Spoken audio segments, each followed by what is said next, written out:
නෑ සර්කිට් එක අහන්නේ. දැන් මේකේ සර්කිට් එකක් තියෙනවනේ. මේකේ සර්කිට් එකක් තියෙනවා.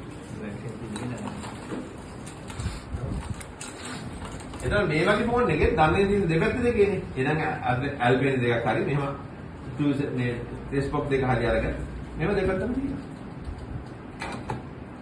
අම්බල් මේ බැටරි හයිජා කියන්නේ කොහොමද කියලා.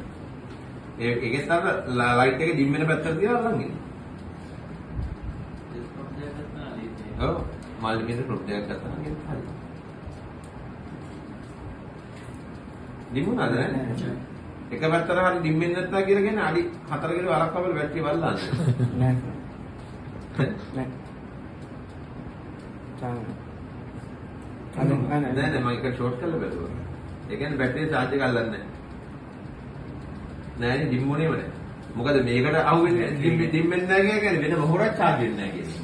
ඒ කියන්නේ බැටරිය හවුත් නේ මේක දිමිලා තියෙන බැටරිය සම දිමිලා තියෙනවා. ඔව්. දැන් අතනම් මේ බැටරි හදන්නේ චීනේ. හරිද? දැන් ඔන්න ඔයාලට පුළුවන් ලබන මාසේ වාගේ නම් බැටරි ඕඩර් එකක් ගියලා ලංකාවේ තියෙන කඩවල වල දාන්න. ඔයා දැන් එක කතාවක් කියන්නේ. ඔයා දැන් අද චීනෙට ඕඩර් එක දෙනවා. චීනෙන් අහනවා වාගේ මේ සෙල් එකේ ක්වොලිටිය මොකක්ද? 1ද 2ද 3ද 4ද කියලා. ඔයා කියනවා ලංකාව නිසා මට අන්තිම බාල ක්වොලිටිය දාන්න. එහෙනම් ඔයාට ක්වාඩ් සෙල් එක දාන්න මෙන්න මෙච්චරයි. හරිද? ඊට පස්සේ ආගෙන් අහනවා බැටරිය බාලවන්න කමන්නේ. ඔයාට ෆිනිෂින් එක හොඳට නෝද? ඇලුමිනියම් කවර් එකක් ගහන්නද කියලා මේ බැටරියට ඇලුමිනියම් කවර් එකක් ගහලා දෙන්න මේ ස්ටිකර් එක ගලවන්න පුළුවන්. මේ බැටරියට ඇලුමිනියම් කවර් එකක් ගහලා දෙන්න. ඔයා කියනවා මට බැටරිය ෆිනිෂින් එකට ඕන ඇලුමිනියම් කවර් එකක් නම් ගහලා දෙන්න කියලා. ඒක නිසා ඕගොල්ලෝ දැකලා ඇති සමහර බැටරි ඉදුණන් පස්සේ මේක ඇල්ල විතරක් ඉදිරිච්ච බැටරි දැකලා තියෙනවනේ. ඒ කියන්නේ සෙල් එක එච්චරයි තියෙන්නේ. ඊට පස්සේ වගේ කීයෙන් අහනවා මේ බැටරියේ සර්කිට් එක IC කීයක් මොනවද? දැන් අර ඔයගොල්ලෝ දැක්කම සර්කිට් එක IC වගේක් තිබුණානේ. එතන මේ IC එක තියෙනවා තියෙනවා දෙක තියෙනවා තුනක් තියෙනවා හතර තියෙනවා තියෙනවා. දැන් මේකේ තියෙනවා IC එකක් තියෙනවා. එතන මේ සර්කිට් එකෙන් කරන්නේ මොකද්ද? ෆෝන් එක ෂෝට් වුණාට බැටරි කරන්ට් එක යන එක වළක්වන් ඉන්නේ මේකේ. ඒ කියන්නේ ප්‍රොටෙක්ට් කරන් ඉන්නේ සර්කිට් එකේ. ඔයා කියනවා මට ලංකාවේ දාවා කියනවා මට සර්කිට් IC එකක්වත් එපා කියලා. එතන බැටරි ගිනි ගන්න පුළුවන්. එහෙම බැටරිස් තියෙනවා සර්කිට් IC නැතිවක් තියෙනවා. හැබැයි සෙල් එක කියුටි නම් ඉතින් ගිනි ගන්න නෑ නෙච්චර.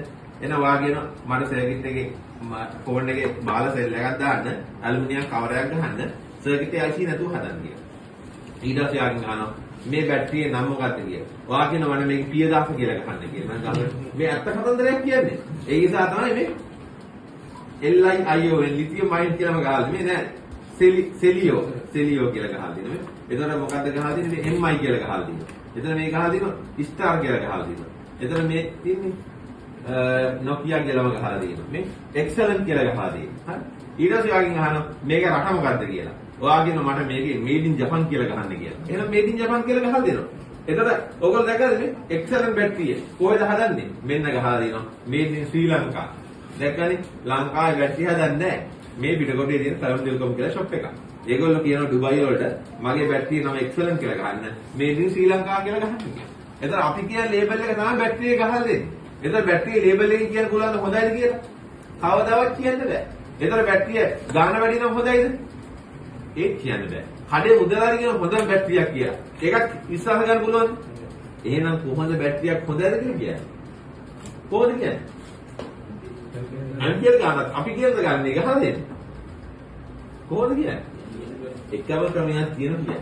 බැටරියේ සයිස් එක සාපේක්ෂව බර තියෙන හොඳයි කියලා කියන්නේ. මොකද හොඳ සෙල් එකක් දාලා බාල සර්කිට් එකක් කවදාවත් දාන්නේ නැහැ නෙමෙයි. එච්චර ක්වොලිටි නැති බැටරියක්.